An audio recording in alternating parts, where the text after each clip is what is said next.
jQuery Ajax Insert টিউটোরিয়ালে আবারও সবাইকে স্বাগতম জানাচ্ছি। আমি আলমন করিম পিটু। আর আজকে টিউটোরিয়ালে আমরা যে জিনিসটা দেখবো সেটা হচ্ছে অ্যাজাক্সের যে পার্টটা সেটা। তো আমরা গত টিউটোরিয়ালে পিএইচপি দিয়ে কী করে ডাটাটা ইনসার্ট করতে হয় সেটা দেখেছিলাম। তো আজকে আমরা দেখাবো অ্যাজাক্সের পার্টটা। তো সেটা করার জন্য ফার্স্টে আমাদের যে কাজটা করতে হবে, যেহেতু আমরা jQuery Ajax ইউজ করছি, তো ফার্স্টে আমাদের কাজ হচ্ছে jQuery ইনস্টল করা। তো সেটা করার জন্য ফার্স্টে আমরা চলে যাব হচ্ছে jQuery, ফার্স্টে ডাউনলোড করে নিব আমরা। তো এটা হচ্ছে jQuery.com/download। এখানে যে আমরা ফার্স্টে jQuery যে ভার্সন আছে 1.11 যে ভার্সনটা আছে সেটা আমরা নিব এখান থেকে। কন্ট্রোল এ দিয়ে সিলেক্ট, কন্ট্রোল সি কপি, তারপর হচ্ছে একটা new file, control V, control alt S. এখানে এসে আমরা একটা ফোল্ডার নিলাম ফার্স্টে, সেটার নাম দিলাম হচ্ছে জেএস। এটার মধ্যে আমরা নাম দিলাম হচ্ছে main.js। তো এটার পরে দেওয়ার পরে তারপর যে কাজটা সেটা হচ্ছে jQuery, যেটা আমরা jQuery স্ক্রিপ্ট ট্যাগ লেখার পরে সার্চ নামে যে অ্যাট্রিবিউট সেটা দিয়ে জেএস নামে যে ফোল্ডার, তারপর main.js এভাবে দিয়ে আমরা jQueryটা লিঙ্ক করব। তো ইনস্টল করার পরে jQuery তারপর যে কাজ সেটা হচ্ছে আমরা যেটা করব সেটা হচ্ছে এখানে অথবা আমরা লিখতে পারি হেডের মধ্যে, এখানে যে হেড যে ট্যাগ আছে এটার মধ্যে, অথবা আমরা এক্সটার্নাল আরেকটা জেএস ফাইল ক্রিয়েট করে সেটার মধ্যে লিখতে পারি। তো আমি যেটা লিখতে চাচ্ছি সেটা আপাতত এই সর্বশেষ যে ডিপটা আছে সেটার পরে ঠিক বডির ঠিক আগে এখানে স্ক্রিপ্ট ট্যাগ লিখি, তারপর সে স্ক্রিপ্ট ট্যাগ এখানে শেষ করছি। তারপর যে কাজ সেটা হচ্ছে ডকুমেন্ট ডট রেডি ফাংশন, যেটা আমরা ইউজ করি jQueryতে, সেটা লিখবো। তো আমি সিঙ্গেল কোড দিয়ে লিখছি ডকুমেন্ট ডট রেডি ফাংশন। তারপর যেটা করব সেটা হচ্ছে এখানে আমাদের যে বাটনটা আছে এটার মধ্যে আমরা একটা আইডি নেই। তো আমি এটার মধ্যে একটা আইডি নিলাম, যেটার নাম দিলাম হচ্ছে সাবমিট, এবং সে আইডিটা আমরা এখানে সিলেক্ট করব। তো আমরা সিলেক্ট করছি সিলেক্ট আইডি, যেটার নাম হচ্ছে সাবমিট। সাবমিটের পরে এখানে আমরা একটা ইভেন্ট দিব, সেটা হচ্ছে ক্লিক ইভেন্ট। তো ক্লিক ইভেন্ট দেওয়ার পরে আমি যদি লিখি ফাংশন, তো এখানে হচ্ছে আমরা যে কাজটা করব, ক্লিক ইভেন্টে যখন আমরা ক্লিক করা হবে বাটনের উপরে, তখন এখানে আমরা ইনপুট ফিল্ডে যে দুটা নেম দিব, সে দুটা নেম আমাদের সরাসরি চলে যাবে হচ্ছে ইনসার্ট ডট পিএইচপি এখানে। অর্থাৎ যে কাজটা আমরা আগে করেছি হচ্ছে পোস্ট মেথড ইউজ করে এখানে পিএইচপিতে, যেটা আমরা পোস্ট মেথড ইউজ করে আমরা এখানে এসে সেই দুটা ভেরিয়েবলকে এখানে নিয়েছি, তারপর সেটাকে ইনসার্ট করেছি এখানে। তো সেম কাজটা এখানে যে কাজটা পিএইচপি করেছে, অর্থাৎ ডাটাটাকে পিএইচপি দিয়ে আমরা এখানে পাঠিয়েছিলাম, আর এই কাজটা আমরা করব অ্যাজাক্স দিয়ে, jQuery অ্যাজাক্স দিয়ে। অর্থাৎ এই দুটা ভ্যালু নেম এবং ইমেল সেটা আমরা পাঠিয়ে দিব হচ্ছে ইন্ডেক্স ডট পিএইচপি, এখানে আমরা যে jQuery কোডটা করছি সেখান থেকে। তো সেটা করার জন্য এখন ফার্স্টে আমাদের মেথড অনেকগুলো আছে। তো গেট পোস্ট অথবা ডট অ্যাজাক্স, তো আমরা এখানে পোস্ট মেথডটা আপাতত ইউজ করছি। তো আমি লিখছি হচ্ছে পোস্ট। তো পোস্টের পরে এখানে সাধারণত তিনটা প্যারামিটার ইউজ করা হয়। ফার্স্টে যে প্যারামিটার সেটা হচ্ছে ইউআরএল। ইউআরএল মানে হচ্ছে এখানে ফর্মে আমরা যে অ্যাকশনটা দিয়েছি সেটা। এখানে সরাসরি আপনি যদি লেখেন ইনসার্ট ডট পিএইচপি তাতেও কাজ করবে, কিন্তু আমরা একটু ডাইনামিক্যালি করতে যাচ্ছি ব্যাপারটা। তো সেটা করার জন্য আমরা যেটা করতে পারি, এখানে একটা আইডি নিয়ে আরেকটা ফর্ম নামে। তো এখানে এসে ফার্স্টে যেটা করতে চাচ্ছি সেটা হচ্ছে ফর্মটা সিলেক্ট করব। তো সিলেক্ট আইডি ফর্ম, তারপর ডট মানে হচ্ছে এট্রিবিউট। তো এট্রিবিউটের পরে ফার্স্টে আমরা কোন এট্রিবিউট দিচ্ছি সেটা লিখব। তো এট্রিবিউট যেটা আমি এখানে দিব সেটা হচ্ছে অ্যাকশন নামে যে আমাদের এট্রিবিউট সেটা। তো অ্যাকশন নামে আমরা এট্রিবিউট দিলাম, আর এখানে নট সেমিকোলন, এখানে হবে কমা। কমার পর হচ্ছে আমাদের দ্বিতীয় প্যারামিটার যেটা সেটা। তো সেকেন্ড প্যারামিটার যেটা সেটা হচ্ছে ডেটা, অর্থাৎ এখানে যে ইনপুট যে ফিল্ডগুলো আমরা নিব সেই ইনপুট ফিল্ডের যে ডেটাটা আমরা পাবো সেই ডেটাটা আমরা এখানে দিয়ে দিব। তো সেটা আমরা যেভাবে করতে পারি, একটা হচ্ছে যে আমরা ইনপুট ফিল্ডগুলোকে একটা একটা করে আইডি দিয়ে সেটার ভ্যালুটা নিয়ে সেটা পাঠাতে পারি। তো আরেকটা জিনিস যেটা আছে সেটা হচ্ছে jQueryতে একটা মেথড আছে যেটা হচ্ছে সিরিয়ালাইজ অ্যারে, সেটা ইউজ করে আমরা একসাথে দুটা ভ্যালু, অথবা আমার যদি 10টা ফিল্ড থাকে 10টা ফিল্ডের ভ্যালুকে আমরা অ্যারে আকারে নিয়ে নিতে পারি। তো সেটা করার জন্য যেটা করব সেটা হচ্ছে সেমভাবে আমি জাস্ট $, এখানে যে ফর্ম নামে যে আইডিটা নিয়েছি সেটা আমরা এখানে লিখবো সেমভাবে। তো আমি লিখছি হচ্ছে হ্যাশ সাইন ফর্ম, তারপর এখানে ডট দিয়ে সিরিয়ালাইজ অ্যারে যেটা হচ্ছে আপনি যদি গুগলে এসে সার্চ করেন সিরিয়ালাইজ অ্যারে দিয়ে, তাহলে এখানে যে কোয়েরির সাইটে আপনার সিরিয়ালাইজ অ্যারে নামে মেথডটা পাবেন, এবং এটা সম্পর্কে বিস্তারিত এবং এখানে একটা এক্সাম্পল দেওয়া আছে যে কীভাবে ডাটাটা পাঠায়, এখানে অ্যারেটা দেওয়া আছে। তো এখান থেকে আমি জাস্ট সিরিয়ালাইজ অ্যারে এই লেখাটা জাস্ট কপি করে এখানে এসে পেস্ট করে দিলাম।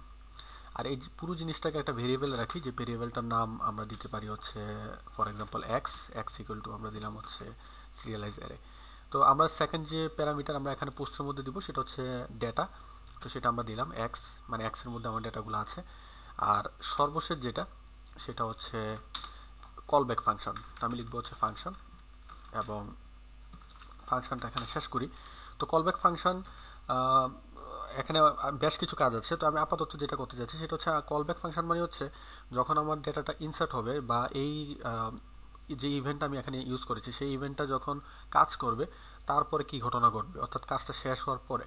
তো সেক্ষেত্রে আমরা যেটা করতে পারি এখানে ঠিক ফর্মের ঠিক নিচে আমরা একটা ডিপ নিতে পারি আলাদা। তো আমি লিখছি ডিপ, এখানে ক্লাস ইকুয়াল সাকসেস, অর্থাৎ একটা সাকসেস মেসেজ আমরা এই ডিপের মধ্যে দেখাবো। তো আমি লিখছি হচ্ছে ডিপ। তো এখন যেটা করব সেটা হচ্ছে এখানে select single quote dot success dot HTML method, তারপর হচ্ছে এটার মধ্যে আমরা লিখলাম জাস্ট ইনসার্টেড। আচ্ছা, তারপরে হচ্ছে ডেটা ইনসার্ট হলে আমাকে এই যে সাকসেস যেটা আছে সেটার মধ্যে আমাকে লেখা দেখাবে ইনসার্টেড। তো এখন মোটামুটি যদি সব কিছু ঠিক থাকে তাহলে কাজ করার কথা, কিন্তু পেজটা রিলোড হবে, যেটা পিএসপিতে যেরকম হতো ওইটা আমি জাস্ট দেখাচ্ছি। এখানে আমরা যদি অ্যাজাক্স ইনসার্টে আসি, আর এখানে যদি আমরা লোকাল হোস্ট পিএইচপি মাই অ্যাডমিনে যাই, তো পিএইচপি মাই অ্যাডমিনে যাওয়ার পরেও এখানে যদি আমরা তো টিউটোরিয়াল নামে আমাদের ডাটাবেসটা ছিল, আর ওইখানে আমাদের যে টেবিল ছিল সেটা ছিল ইনফো। তো ইনফোর মধ্যে বেশ কয়েকটা ডেটা আছে, আমি সবগুলো একসাথে আপাতত ডিলিট করে দিচ্ছি। তো ডিলিট করার পর এখন যদি আমরা এখানে এসে যদি আমরা ডেটা এন্ট্রি করি, আলিমুন একটা ইমেল অ্যাড্রেস দিলাম, সাবমিট। তো ডাটা ইনসার্ট হলো, কিন্তু সেটা পেজটা লোড হয়ে ইনসার্ট ডট পিএইচপিতে চলে গেল। এখন যদি আমরা এখানে দেখি, তো এখানে আপনারা দেখতে পাচ্ছেন যে ডেটা চলে আসলো।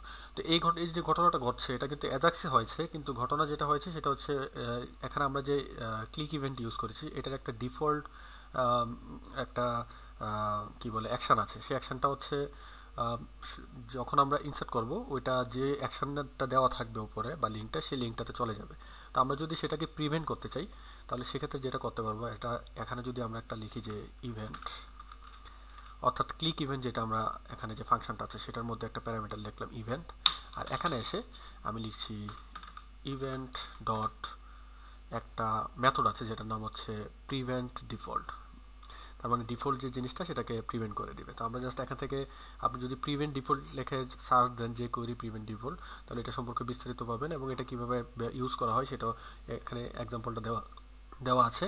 তো এই কাজটা আমরা করছি, আমি জাস্ট এখান থেকে প্রিভেন্ট ডিফল্ট লেখাটা এখান থেকে কপি করে এখানে এসে জাস্ট পেস্ট করে দিলাম।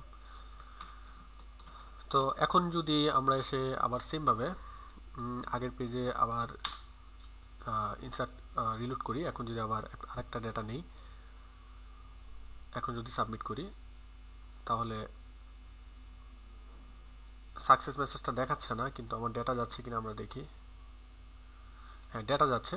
তো সাকসেস মেসেজটা না দেখার পিছনে নিশ্চয়ই একটা কারণ আছে, যেটা হলো this HTML inserted dot success হচ্ছে আমার ক্লাসের নাম, আর HTML ইনসার্টেড HTML স্পেলিং ঠিক আছে।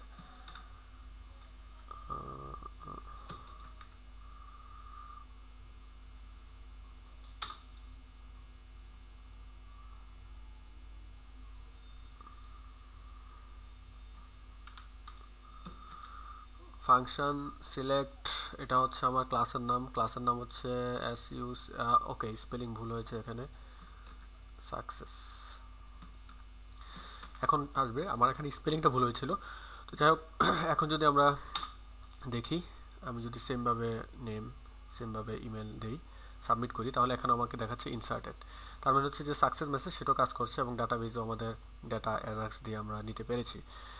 তো তারপরে যে কাজ, আমরা যদি চাই যে ইনসার্টেড এই যে লেখাটা, এটা আসলে পিএসপিতে একটা সাকসেস মেসেজ দেওয়া আছে যেটা হচ্ছে ডাটা হ্যাজ বিন সেভড, যেটা আমি কিছুক্ষণ আগে ঠিক করেছিলাম, যেটা হচ্ছে ইফ যদি প্রসেসটা যদি যখন ট্রু হয় তাহলে এখানে যে মেসেজটা আছে সাকসেস হওয়ার পরে সেই মেসেজটা যদি আমরা পাঠাতে চাই তাহলে সেটা কি করে পাঠাবো, অর্থাৎ এখানে যে মেসেজটা আছে ডাটা হ্যাজ বিন সেভ, তো এটা পাঠাতে চাইলে আমরা যেভাবে পাঠাতে পারি সেটা হচ্ছে ফাংশনের মধ্যে যদি আমি একটা প্যারামিটার নিই ডেটা, তারপর এখানে আমি যদি HTML যে মেথডটা আছে এটার মধ্যে যদি লিখি ডেটা, তাহলে সেভ করে এখন যদি এখানে এসে রিলোড করি, এখন যদি আবার একটা নেম নেই, এখন যদি আবার একটা ইমেল অ্যাড্রেস নেই, এখন যদি সাবমিট করি তাহলে দেখতে পাচ্ছেন ডাটা হ্যাজ বিন সেভড। তার মানে হচ্ছে পিএইচপিতে আমার যে ইনসার্ট করার পর যে সাকসেস যে মেসেজটা দেখানোর কথা সেটা দেখাচ্ছে। আমরা এখানে আরেকটা জিনিস করতে পারি, সেটা হচ্ছে দিস সাকসেস, এটা যেটা লিখলাম এটাতে আমরা একটা ফেড আউট ইউজ করতে পারি, যে করি আরেকটা মেথড ফেড আউট, এবং এক্ষেত্রে আমরা টাইম দিতে পারি 3000 মিলিসেকেন্ড। তো এটা দেওয়ার পর এখন যদি সেভ করি তার মানে প্রায় 3 সেকেন্ড পরে আমার এটা হাইড হয়ে যাবে। তো আমি যদি আবার একটা নেম আবার একটা ইমেল অ্যাড্রেস দিই, সাবমিট করি, দেখা যাচ্ছে ডাটা হ্যাজ বিন সেভ, তারপর প্রায় 3 সেকেন্ড পরে এটা হাইড হয়ে গেল। আর যদি কালার দিতে চাই তাহলে সেক্ষেত্রে এইটা যদি আমি এখানে যদি আমি লিখি যে স্টাইল কালার গ্রিন, এখন যদি সেভ করি, এখানে এসে যদি রিলোড করি তাহলে এখান থেকে যদি আলিমুন, এখানে যদি আমি একটা ইমেল অ্যাড্রেস দিই তাহলে সাবমিট হলো, তার মানে এখন লেখাটা গ্রিন দেখাচ্ছে। আর লাস্ট যে সমস্যাটা যেটা আমি সমাধান করতে চাচ্ছি সেটা হচ্ছে নেম এবং ইমেল, এটা সাবমিট হওয়ার পরও এটা জায়গায় অর্থাৎ ফিল্ডগুলোতে সেমভাবে থেকে যাচ্ছে। তো এই জিনিসটা যদি আমরা রিমুভ করতে চাই এটা খুব ইজিলি আমরা এখানে কলব্যাকের মধ্যে রিমুভ করতে পারি। এখানে জাস্ট আমি যদি লিখি যে সিলেক্ট ইনপুট ফিল্ড, তারপর যদি লিখি ডট ভ্যাল মেথড, তারপর এখানে ভ্যাল মেথডের মধ্যে আমরা যদি একটা ব্ল্যাঙ্ক স্ট্রিং পাঠিয়ে দিই তাহলে যেটা হবে, এখন যদি আমরা এখানে এসে আবার ইন্টার দিই, ডিলিট করে আমি যদি একটা ডেটা পাঠাই তাহলে এখানে দেখতে পাচ্ছেন ডাটা সেভ এবং এই দুটো যে ফিল্ড ছিল সেটা খালি হয়ে গেল। তো এটাই ছিল আজকে টিউটোরিয়াল, এবং এই টিউটোরিয়ালটির মাধ্যমে অ্যাজাক্স ইনসার্ট যে টিউটোরিয়াল ছিল সেটা শেষ হলো।